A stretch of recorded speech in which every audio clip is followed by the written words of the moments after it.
विश्व के कई सारे देशों में कोरोना ने तबाही मचाई हुई है। हालांकि अगर भारत की बात की जाए तो भारत में जितना वैक्सीनेशन हुआ है, अभी तक भारत में दूसरी लहर के बाद जो केसेस है वो कम है, लेकिन कई राज्यों में जो कोरोना के केसेस है वो बढ़ रहे हैं। ओमिक्रॉन के बाद अभी डेल्मिक्रॉन की भी जो खतरा है वो भी ज्यादातर लग रहा है। अगर बात की जाए बच्चों की, तो अभी तक उनको कोई वैक्सीनेशन या ऐसी कुछ सहूलियत जो है वो नहीं दी गई थी, लेकिन प्राइम मिनिस्टर नरेंद्र मोदी ने घोषणा कर दी है कि 15 से 18 साल तक के जो टीनेजर है उनको वैक्सीनेशन जो है वो प्रोवाइड किया जाएगा। हमारे साथ अहमदाबाद के मशहूर डॉक्टर प्रवीण गर्ग हमारे साथ उपस्थित है। हम उनको बच्चों के वैक्सीनेशन को लेकर सीधी बात करेंगे। सर, वैक्सीनेशन की बात की जाए तो अभी तक बच्चों को वैक्सीनेशन नहीं दी गई थी और बच्चे जो है 1 से 18 साल के, उन पे कोरोना इतना ज्यादा हावी भी नहीं हुआ है। क्या जरूरत रह गई कि प्रिकॉशनरी मेजर के ये जो दौर में जो बच्चों को वैक्सीनेशन दी जा रही है? देखिए, ये कोरोना जो वायरस है ये बहुत एक भेदी और खराब वायरस है।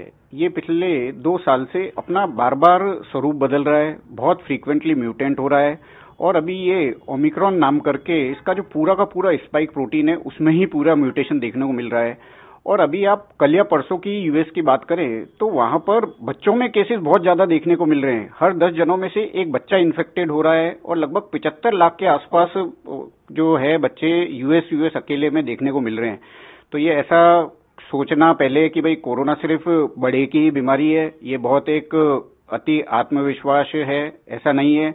कोरोना वायरस सभी उम्र के सभी लोगों को धीरे धीरे अपने चपेटे में ले रहा है और आज हमारे पास में इस कोरोना से लड़ने के लिए एक ही औजार है, वो है वैक्सीन। वैक्सीन ही एकमात्र हमारे इस कोरोना से लड़ने के लिए एक बचाव समझिए या एक हमारे पास एकमात्र औजार है। हमारे देश में काफी सारे अच्छा वैक्सीनेशन प्रोग्राम चला है और फॉर्चुनेटली 18 साल के बाद में लगभग एटलीस्ट 70% पॉपुलेशन को एक डोज तो दी जा चुकी है। लेकिन जो एक सब ग्रुप था 18 साल से कम वाले वयस्क जो एडल्टेंस होते हैं और जो बालक होते हैं, वो ग्रुप अभी तक बाकी था। अब चूंकि 2 साल से सब स्कूलें बंद है, कॉलेजेस बंद हैं, तो बच्चों का शिक्षण बहुत प्रभावित हो रहा है और उनके लिए अगर एक वैक्सीन की डोज मिलेगी तो उनके लिए इस कोरोना से आगे जो अभी ये लड़ाई है उसमें ये बहुत कारगर सिद्ध होगा। क्योंकि ये बात तो हमें समझनी पड़ेगी कि कोरोना हमारे बीच में था, कोरोना हमारे बीच में है और आने वाले कई सालों तक ये कोरोना अलग अलग रूप बदल के हमारे साथ में रहने वाला है। तो एक वैक्सीन और कोविड एप्रोप्रिएट बिहेवियर, ये ही हमारे पास इस कोरोना से लड़ाई से लड़ने के लिए एक कारगर उपचार है। जो डेफिनेटली कोरोना बार बार अपना स्वरूप बदल रहा है। अभी इसने पूरा का पूरा जो स्पाइक प्रोटीन था उसी पे उसने लगभग 30 से 40 म्यूटेशन किए हैं। तो ये भेदी वायरस अपना बार बार स्वरूप बदल रहा है।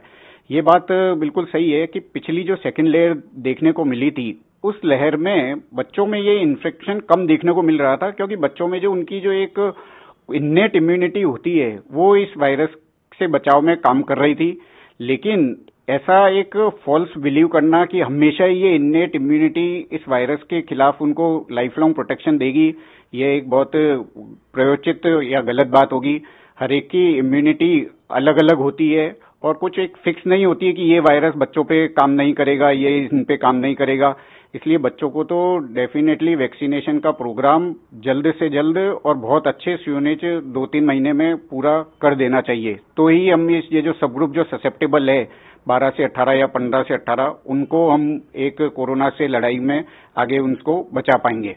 देखिए, अभी कोई भी वैक्सीन देने से पहले उसको एक पूरे प्रोसीजर से जाना पड़ता है। क्लिनिकल ट्रायल्स होती है और क्लिनिकल ट्रायल्स जब सब्जेक्ट एक्सपर्ट कमेटी और डीसीजीआई वो ट्रायल्स को देखती है उसके बाद ही उनका अप्रूवल मिलता है। भारत में अभी कोवैक्सीन और जाइडस की जाइकोविट, ये 2 ही वैक्सीन कंपनियों ने इस उम्र के बच्चों में ट्रायल करी गई है और ट्रायल करने के बाद में 2 चीज देखी जाती है। एक तो उस वैक्सीन की एफिकेसी कितनी है और दूसरी सबसे जरूरी बात है, क्योंकि ये नई वैक्सीन है, नया वायरस है, तो उस वैक्सीन देने के बाद में उन बच्चों के कोई साइड इफेक्ट या सीरियस एडवर्स इफेक्ट तो नहीं हो रहे हैं। और फॉर्चुनेटली ये बहुत अच्छी बात है कि ये जाइडस की वैक्सीन और जो कोवैक्सीन है, ये दोनों की ट्रायल में कोई भी major side effect, serious adverse effect नहीं देखने को मिला और इनकी जो ट्रायल्स थी उसमें एफिकेसी भी बहुत अच्छी देखने को मिली। इसलिए गवर्नमेंट ने अभी जो डीसीजीआई और सब्जेक्ट एक्सपर्ट कमेटी है, चूंकि इन दोनों की सक्सेसफुल पूरी ट्रायल्स हो चुकी है इस एज ग्रुप में, इसलिए इनको परमिशन दी हुई है और आने वाले समय में जितनी भी वैक्सीन की ट्रायल्स होती जाएगी बच्चों में, उनका अगर अप्रूवल्स मिलता जाएगा, उनका सेफ्टी इशू रहेगा, तो आने वाले फ्यूचर में तो हमारे पास में 7-8 वैक्सीन ऐसी होगी जो हर एज ग्रुप में हम लगा सकेंगे। देखिए, वैक्सीन में सबसे ज्यादा है कि एक तो मास लेवल पे इम्यूनाइजेशन करना और उनकी अवेलेबिलिटी और जो उनका जो प्रोसीजर है, ट्रांसपोर्टेशन, वेस्टेज नहीं जाए, ये सारे फैक्टर्स देखने पड़ते हैं। तो अभी जो 15 से 18 का जो एक सब ग्रुप गवर्नमेंट ने चूज किया है वो अच्छा है। 1 महीने के बाद में मुझे ऐसा लगता है गवर्नमेंट 12 से जो 15 का एज ग्रुप है उनके लिए भी वैक्सीनेशन प्रोग्राम चालू कर देगी। तो एटलीस्ट आने वाले 3 महीने में अपने जो 12 से 18, तो आप ऐसे समझिए क्लास 5th से लेके जो 10th तक के जो बच्चे हैं उनको एटलीस्ट आप इस कोरोना महामारी के खिलाफ में आप उनको प्रोटेक्ट कर पाएंगे। और आने वाले समय में जब बिल्कुल जो नियोनेट्स और छोटे बच्चे हैं 1 साल से 10 से 12 साल के, उनके ऊपर भी कई सारी कंपनियों की वैक्सीन की ट्रायल अभी चालू है। उनके भी जैसे जैसे रिजल्ट्स आएंगे तो आने वाले 3 से 4 महीनों में उस सब ग्रुप्स को भी हम लोग वैक्सीनेशन करने का निर्णय ले पाएंगे। जैसा कि सभी साइंटिस्ट ने इस बात की एक आशंका व्यक्त करी है कि भारत के अलावा दूसरी कंट्रीज का जो अभी ओमिक्रॉन्स का या कोविड का जो ट्रेंड चल रहा है उसके हिसाब से आने वाले 20 से 25 दिनों में भारतवर्ष को भी वापस से तीसरी लहर का बहुत खराब रूप में शायद सामना कर सके।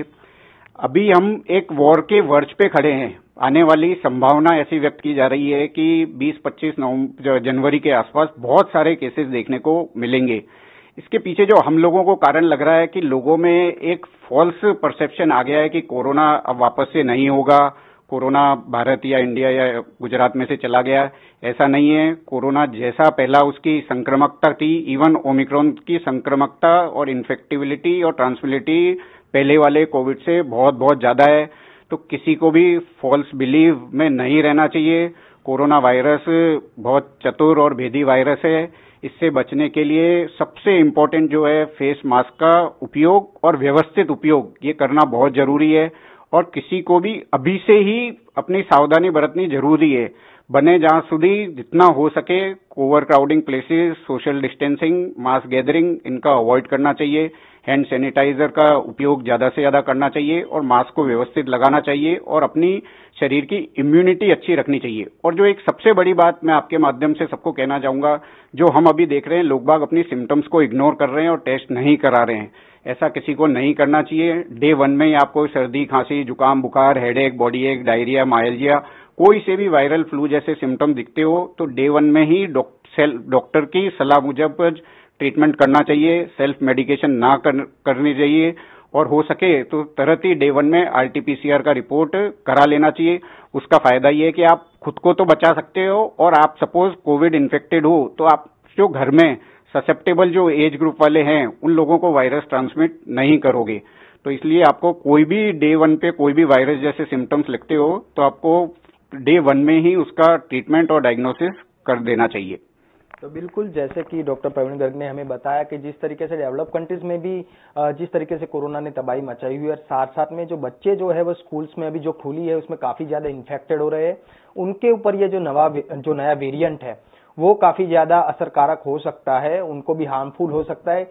इसी की वजह से गवर्नमेंट ने ये स्टेप लिया है कि जो 15 से 18 साल के बच्चे हैं उनको वैक्सीन दी जाए, लेकिन वैक्सीनेशन होने के बावजूद भी आपको सतर्कता बनाए रखनी और जो कोविड प्रोटोकॉल का पालन है वो करना पड़ेगा। कैमरा पर्सन मुकेश लोढ़िया के साथ आशीष पंचाल, ईटीवी भारत, अहमदाबाद।